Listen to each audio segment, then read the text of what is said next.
Bonjour, merci de nous suivre sur notre chaîne Science au rendez-vous. Aujourd'hui, nous allons partager avec vous une leçon en classe de quatrième, réaction chimique. Réaction chimique, c'est une leçon très importante. Et là, on va apprendre peut-être à écrire quelques équations bilan et à les équilibrer. Donc, on peut dire équilibrer une équation. Ok, équilibrer une équation. Donc, je pense là, une équation bilan, si vous voulez. Donc, une équation, donc ça fait le bilan en tant que tel de la réaction. Donc, on doit maintenant l'équilibrer. Les exemples qu'on a donnés tout à l'heure, si on regarde ici, c'était des exemples de telle sorte qu'il n'y avait même pas à équilibrer parce que c'était déjà équilibré d'office.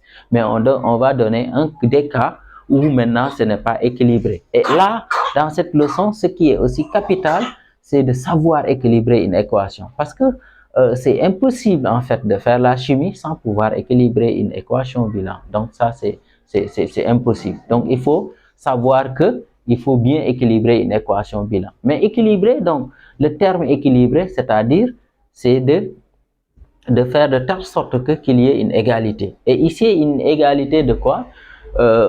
Les éléments chimiques ou bien les atomes que vous avez, si vous avez un type d'atome au niveau des réactifs, qui doit avoir le même nombre de types d'atomes dans les produits. Et cet équilibre-là, toujours doit être gardé dans une équation bilan.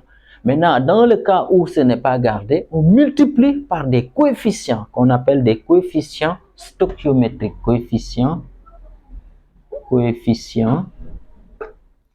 Coefficient, peut-être il faut retenir ça, un coefficient stoichiométrique. Donc ici, T, O, E collé.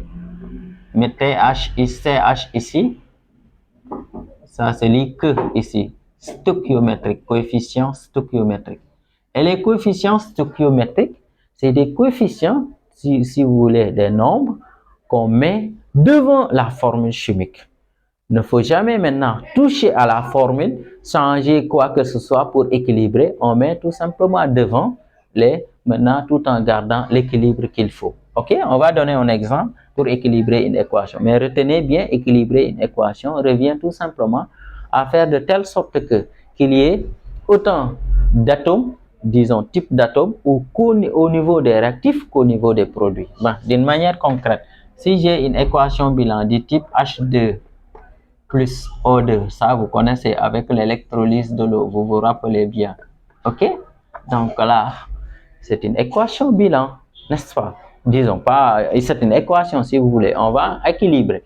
Maintenant, pour équilibrer, il faut prendre élément chimique par élément chimique ou bien atome par atome. Prenons hydrogène. Nous avons ici deux atomes d'hydrogène. Ici, nous avons deux atomes d'hydrogène. Donc, c'est équilibré. C'est bon? On continue. Nous avons deux atomes d'oxygène. Ici, il y a un atome d'oxygène. Donc, là, qu'est-ce qu'on peut faire? Nous avons un ici, nous avons deux ici. En général, il y a deux possibilités. C'est-à-dire, je peux dire combien je vais multiplier par 1 pour avoir 2, ça sera 2 directement. Ou bien, tout simplement, combien je dois multiplier par 1 pour avoir par 2 pour avoir 1. Donc là, souvent, on a le choix. Donc là, mais dans tous les cas, on doit aboutir au même résultat. Au finish, en tout cas, si on continue, on peut faire ce qu'on doit faire réellement. Donc là, j'ai un atome d'oxygène. Je vais dire combien je dois multiplier par 2 pour avoir 1. Et là, maintenant, c'est très simple. Ici, c'est comme si on a une équation du type AX égale B. Donc, si vous voulez avoir ce qui est inconnu ici, vous prenez B sur A. Donc, ça veut dire là, on peut mettre tout simplement un demi. Et là, ça nous permet ici d'avoir tout simplement un demi. Vous voyez? OK? Donc, ça nous permet d'avoir ici un demi. Vous voyez? Je pense que ce n'est pas compliqué. Maintenant, là, si je fais ça, je peux vérifier. Si je prends un demi fois 2, ça me donne 1. Ici, il y a un atome d'oxygène. Ici, un atome d'oxygène, c'est équilibré. 2 atomes d'hydrogène, 2 atomes d'hydrogène sont équilibrés. Donc, j'ai bien équilibré. Maintenant, mais là, en général, si vous avez une fraction, ce qu'on conseille, on multiplie toute l'équation par le dénominateur pour éliminer la fraction. Et si on apprend à faire le bilan molaire, etc., on comprendra aisément l'importance d'éliminer la fraction. Donc, comment ça se fait? C'est très simple parce qu'en fait, si vous avez une égalité et que vous multipliez partout par le même nombre, l'égalité reste vraie. OK? Donc, allons-y, on va faire cela. Bon, ici, mon stylo n'est pas trop visible. Donc là, sinon je prends le noir, je pense que c'est pas trop. Donc là, qu'est-ce que je fais? Je prends toute l'équation, je multiplie par 2. Et mon objectif, c'est quoi? Faire de telle sorte que qu'il n'y ait plus de fraction 1/2. Et donc, maintenant, il ne faut pas oublier que si je multiplie par 2, je dois le faire ici. Je le fais ici, je le fais là. Mais je ne peux pas sélectionner, je multiplie ici, je laisse là-bas. Sinon, je ne garderai plus l'équilibre que je dois avoir. OK? Donc, si je le fais ici, je vais mettre 2. Bon, là, je veux, peut-être pour ne pas faire erreur, je peux d'abord réécrire textuellement l'équation, disons, avec les éléments H2 plus O2 donne H2O, n'est-ce pas?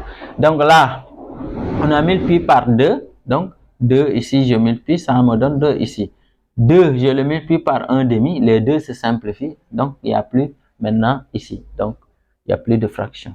Ici, si on ne met rien, sachez que c'est 1, 2 fois 1, 2, donc je mets un 2 ici. Maintenant, je peux vérifier, est-ce que c'est équilibré? 2 fois 2, 4, 4 atomes d'hydrogène. 2 fois 2, 4, 4 atomes d'hydrogène. 2 atomes d'oxygène, ici aussi le 2 constant. Parce que si vous avez un coefficient stoichiométrique devant une formule, ce coefficient-là concerne tous les éléments qui sont, ou bien tous les atomes, si vous voulez, qui sont dans cette formule-là. Retenez ça. C'est comme si j'avais, par exemple, je dis 2 facteur de, je ne sais pas, x plus, je ne sais pas, 5, comme ça. Le 2 là, qui est en facteur de x est plus 5, x plus 5, ça veut dire le 2 concerne aussi bien le x que le 5. C'est à peu près la même chose. Si vous avez un coefficient devant une fraction, ça concerne aussi bien les deux. OK? En tout cas, ce qu'on a devant tous les éléments qui sont au niveau de la formule. On peut donner un autre exemple très simple. Je prends ce qu'on appelle le gaz méthane, CH4 plus O2, c'est la combustion du méthane. On a CO2 plus H2O. Donc ça aussi, c'est une équation. Donc, le même principe, il faut équilibrer de telle sorte que chaque fois que je prends un atome au niveau des réactifs, je dois avoir le même nombre au niveau des produits.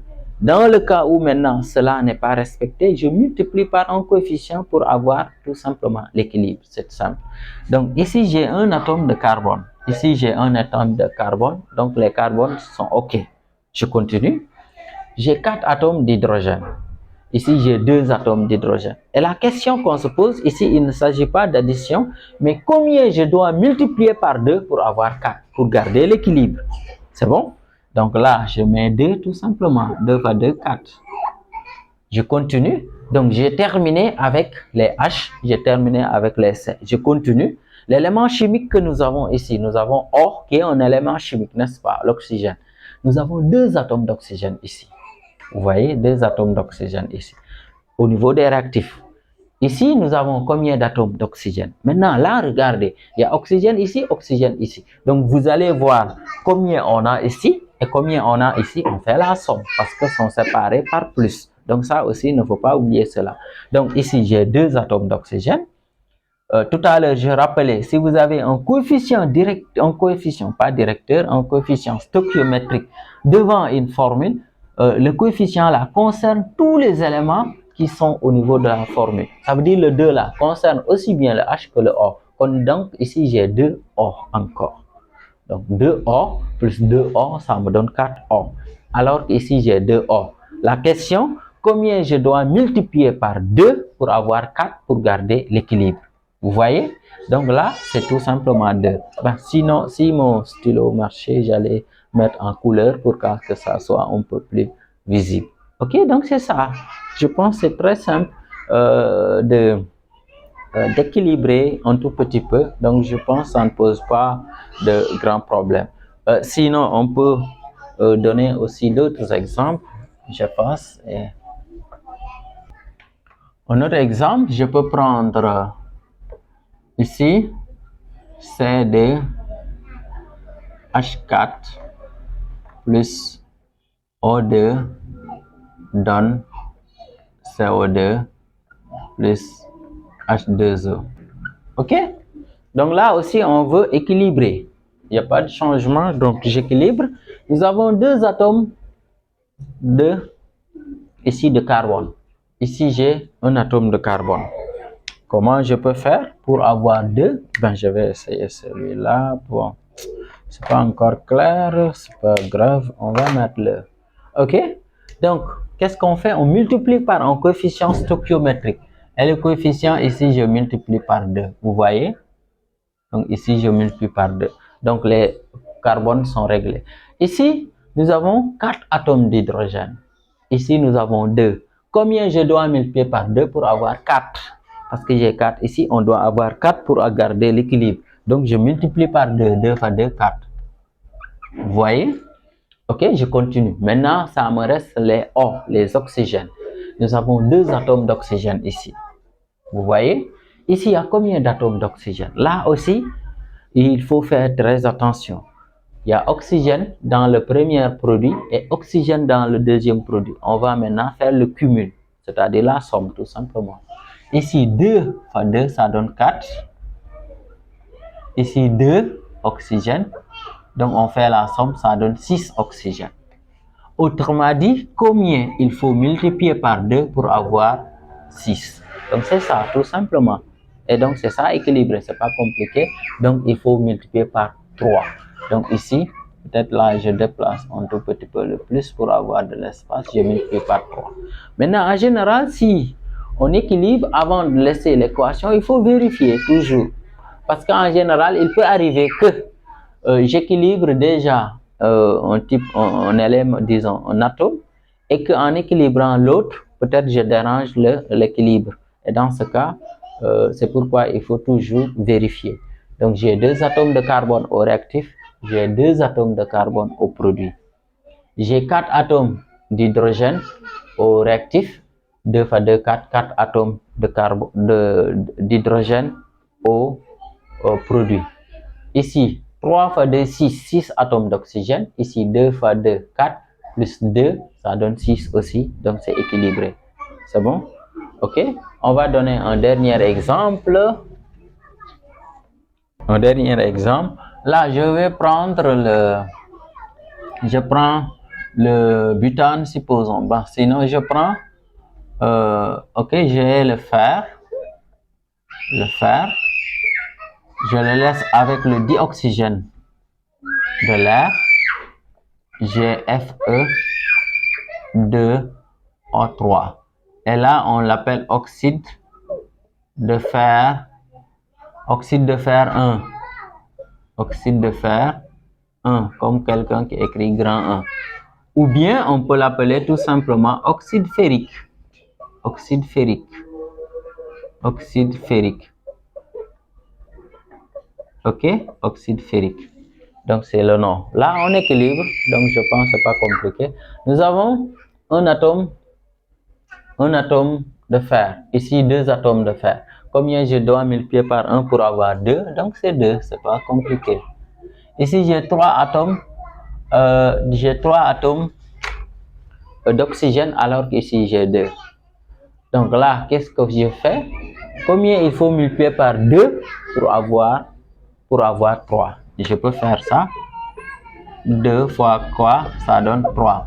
Autrement dit, là, ça peut se faire comme ça. 2x égale à 3. Ce que je cherche ici, ça veut dire x égale à 3 demi. Ben, ça, c'est peut-être dans votre brouillon, ça nous aide un tout petit peu. Sinon, on peut dire tout simplement ici, j'ai 3 demi. Et donc, j'ai équilibré mon équation. Sinon, maintenant, à défaut, comme je l'ai dit tout à l'heure, chaque fois vous avez une équation avec une fraction, on peut multiplier toute l'équation avec le dénominateur pour éliminer la fraction. Et si je le fais ici, je reprends, je peux dire où, mais une fois que je trouve ça, donc c'est OK, c'est déjà bien.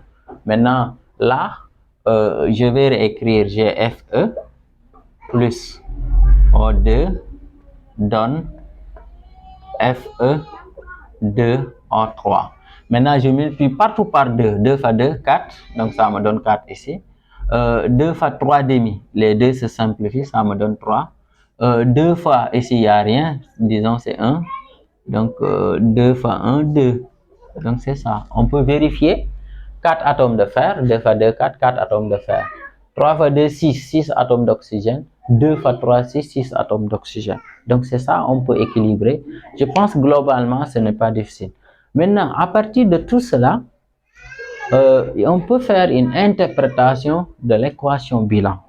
Donc, ça aussi, c'est important de savoir faire interprétation de l'équation bilan. Interprétation